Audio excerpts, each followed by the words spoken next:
To set up a permanent URL redirect for a deleted blog post, click Settings in Squarespace. Then scroll down and select Developer Tools. On the next page, select URL mappings.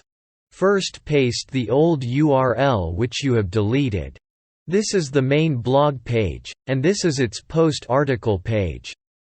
You can follow same method to redirect a Squarespace store product.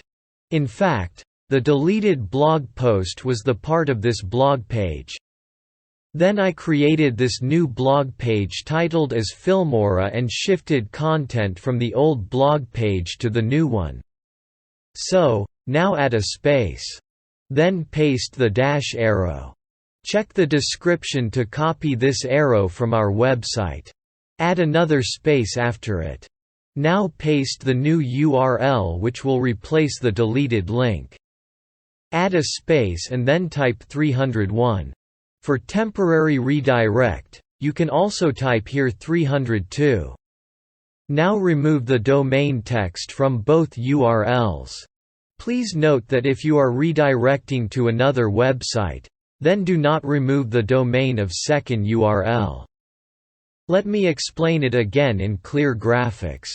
Because you are redirecting to another page of your same website, therefore, delete the domain part of both URLs, shown in blue color here. So, let me enlarge the screen. I selected the first domain and deleted it. Then I selected the second domain and deleted it. Now our URL redirect setup is ready. So, click on the Save button. Wait few minutes. To test it, I pasted the old URL in browser.